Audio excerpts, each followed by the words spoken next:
Personas dignas de fe, entre las cuales se cuenta Juan Pedro Lotichins, refieren que el diablo hizo su entrada en Milán en 1626. Entró en pleno día, como un príncipe orgulloso, en coche de 4 caballos, esparciendo terror y espanto a su alrededor.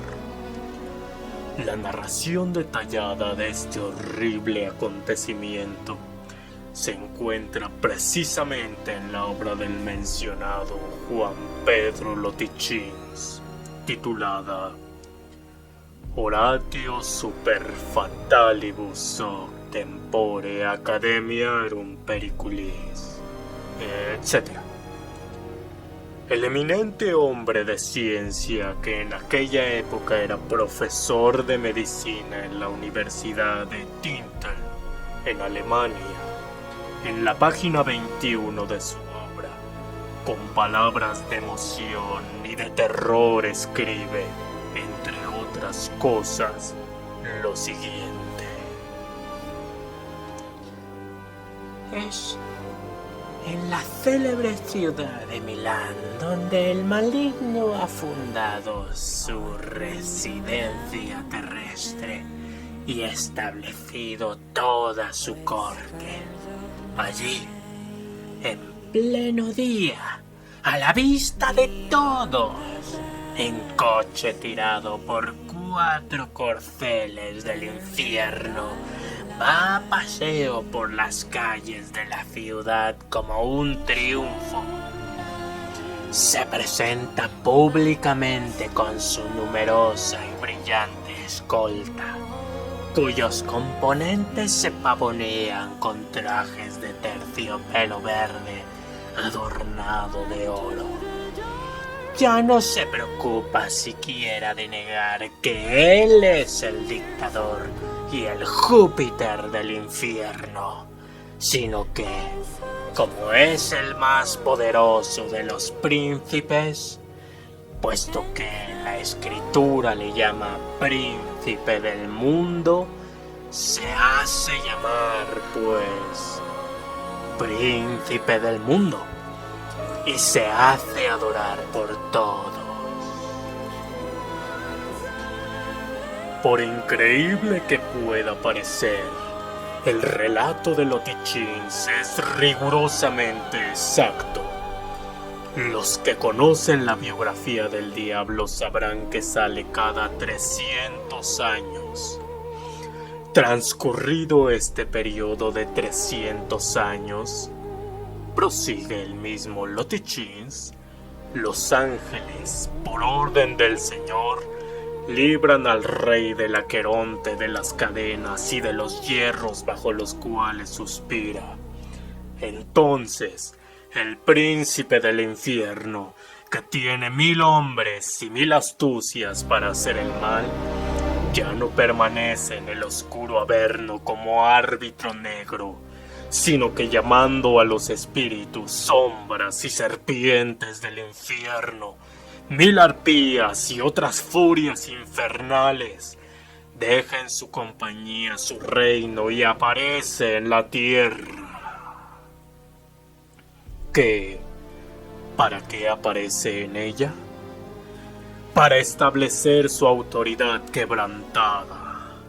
El alma humana, perversa y arrogante, en el transcurso de los siglos ha olvidado completamente al diablo. El amor propio de éste, orgulloso y vanidoso como todos los de su estirpe, se considera ofendido. Así es que cada 300 años quiere hacerse festejar, rodeado del espanto de los hombres. Es dichoso viéndose objeto de la adulación general, de las más bajas lisonjas. Cada 300 años honra otra ciudad con su venida. Así es que después de Milán ha elegido Budapest, donde los habitantes, al parecer, no tenían ninguna fe en él. Fue en las cercanías de los baños artesianos donde emergió del suelo, mientras un potente terremoto sacudía la tierra entera. Una peste sulfurosa y sofocante saturó el aire. Los habitantes de Budapest creyeron que asistían al día del juicio universal. Nadie sabía explicarse la cosa. A todos les invadió un mudo espanto que no tardó en transformarse en alarido de horror al ver llegar al infierno por la parte del jardín municipal del lado del Paseo Andrássy. Los que lo vieron cayeron de rodillas, cubriéndose los ojos y murmurando algunas oraciones casi olvidadas. Los perros ladraron a la muerte, los caballos emprendieron loca carrera o, acometidos por el temblor, se detuvieron. Las palomas y los gorriones cayeron muertos en la calle, y a los dos lados del paseo los árboles quedaron sin hojas. En los jardines de las villas las flores se marchitaron.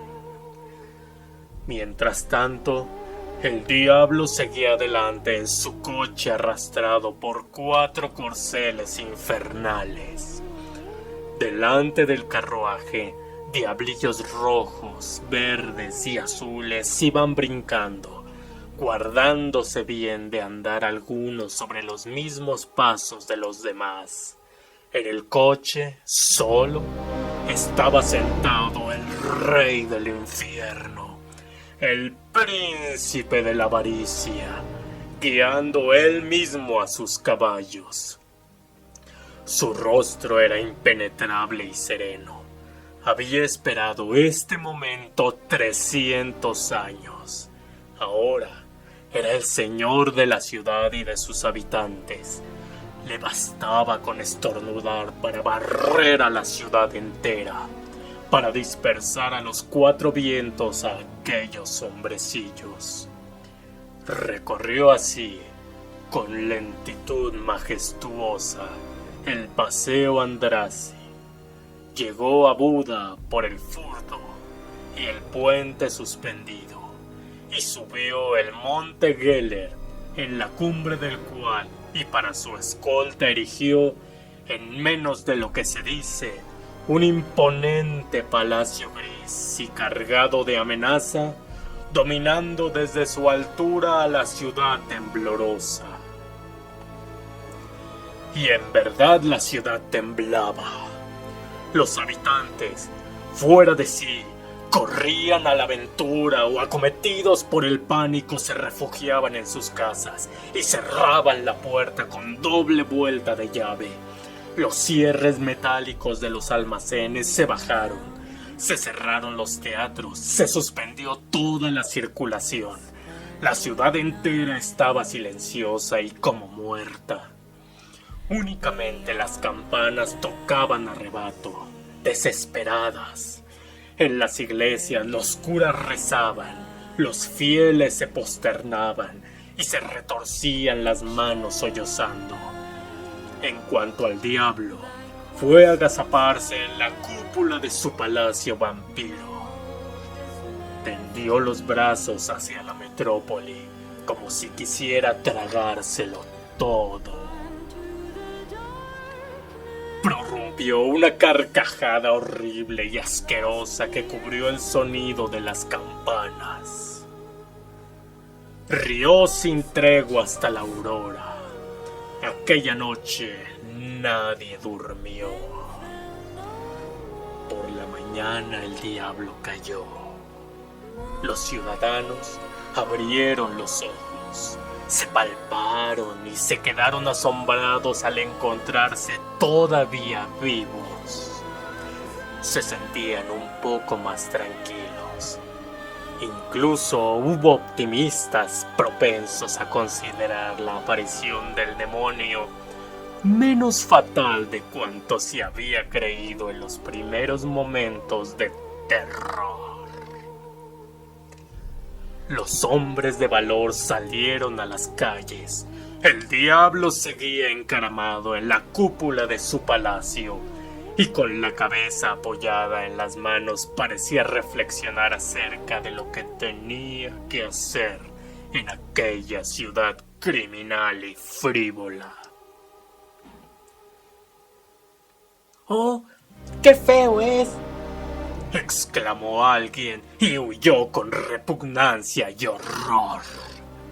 Otros, mientras tanto, incapaces de resistir a su curiosidad, permanecieron en las aceras y temblorosos antes, y de vez en vez más animados luego, espiaron al diablo. La multitud se iba haciendo más densa.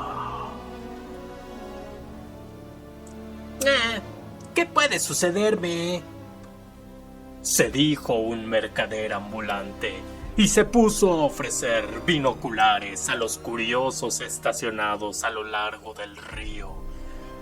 Muy pronto se apuntó una cantidad considerable de binoculares hacia el diablo.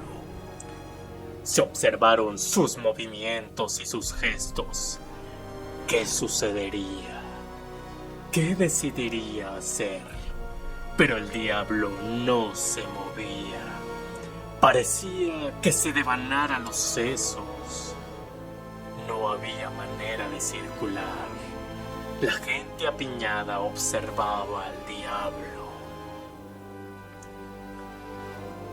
«Es imposible», decía alguno. «Ese no es el diablo. Si fuese él verdaderamente, nos habría llevado hace rato, o por lo menos habría hecho algo. Es un fenómeno de ilusionismo, o es una broma propagandística bien montada. A lo mejor nos tira papelito recomendando una pomada para el pelo o un dentrífico nuevo». Alguno encontró la espera demasiado larga y se fue. Que sea lo que Dios quiera. Volvieron a abrirse los almacenes y los cafés no tardaron en llenarse. En todas partes se discutía el acontecimiento con vivacidad. Cada cual tenía su opinión y cada opinión era diferente de la de los demás. Mientras tanto, la mayoría estaba de acuerdo en reconocer que el diablo estaba solo de paso. En cambio, los pesimistas seguían afirmando que la ciudad desaparecería con todos sus habitantes, comprendidos también ellos, y el diablo no se movía.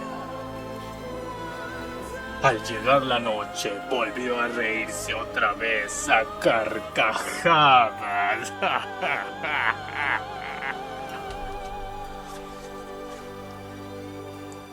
Pues yo digo que está de buen humor, opinó un viajante de comercio en un café mientras estaba jugando.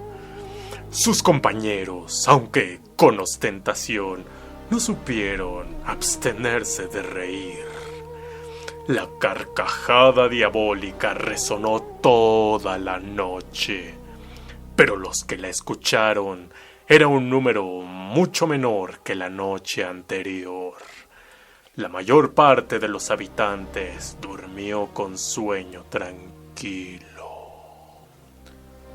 Por la mañana del otro día, todos los diarios publicaron artículos consagrados al diablo.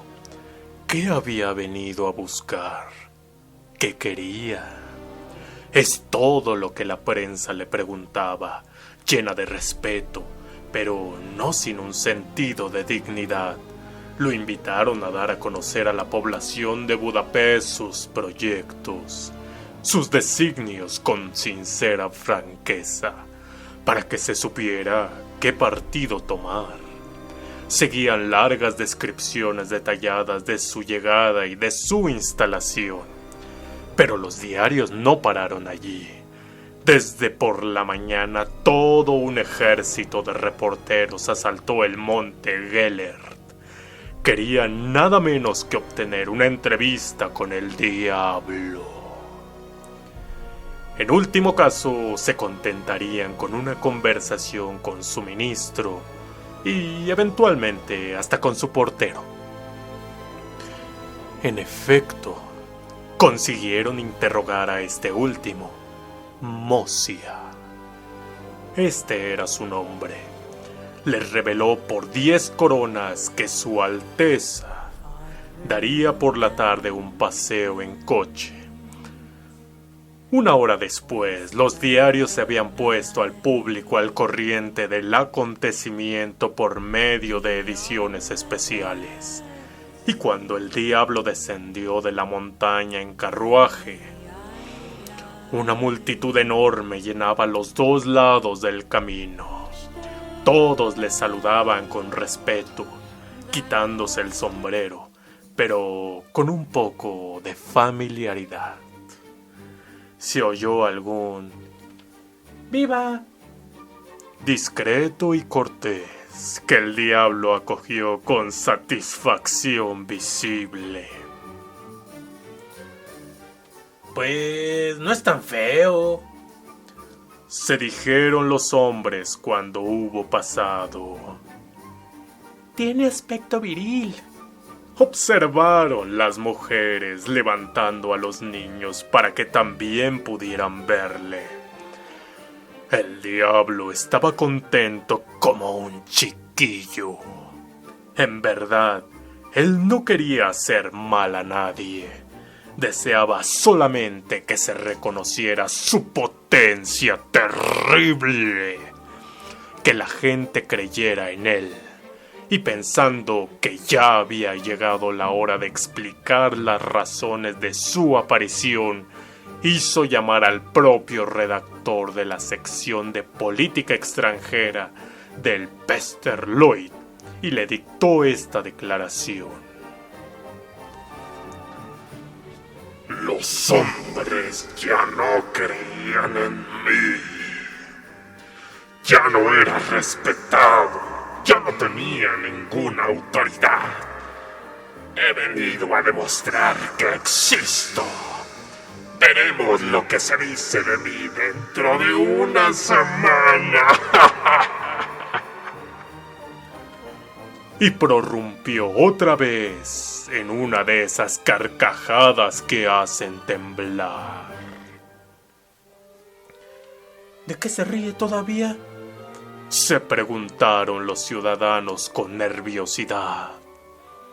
Esa risa estúpida, desagradable, no tiene sentido. Bien podría abandonar tan fea costumbre. Y volvieron tranquilamente al trabajo. La declaración fue publicada. La gente la leyó y sufrió un desengaño. No es más que un advenedizo, se dijo un héroe de publicidad.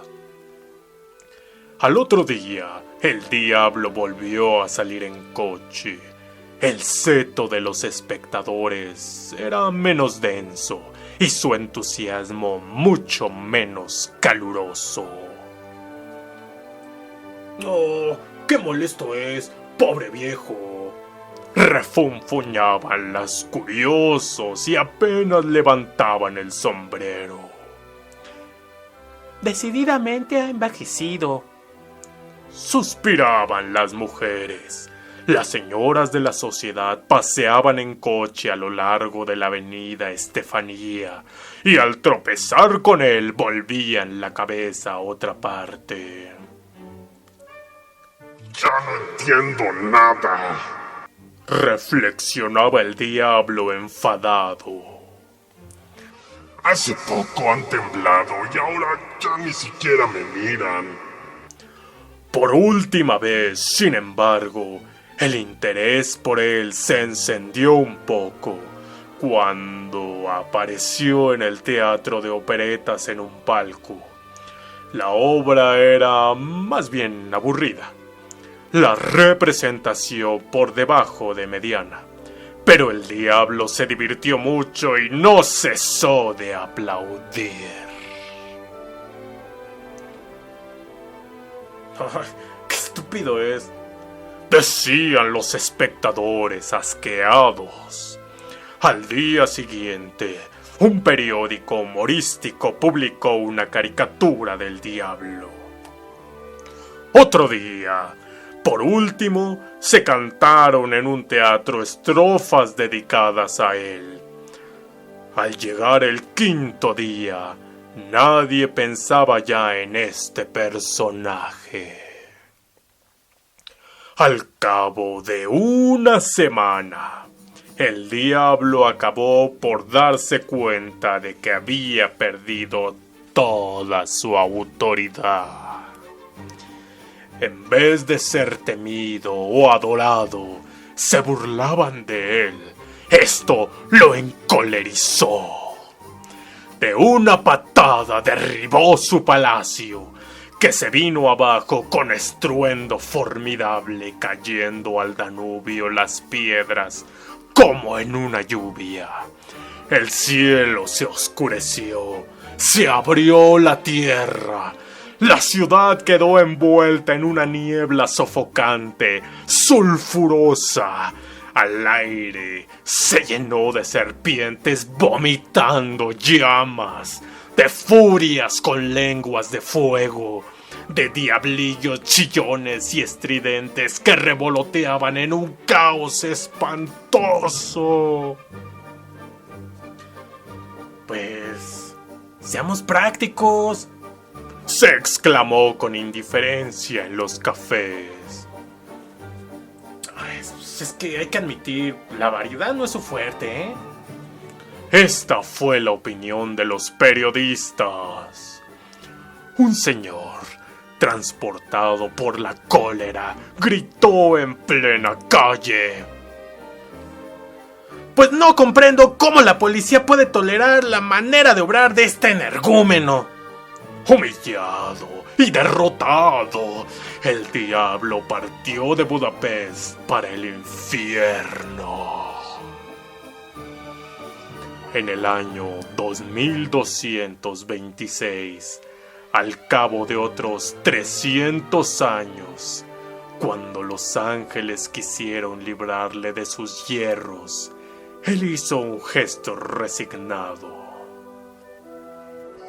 No vale la pena, dijo. Ya no vuelvo a la tierra. No hay motivo. He descubierto una profunda verdad. Los hombres solo creen en lo que no ven.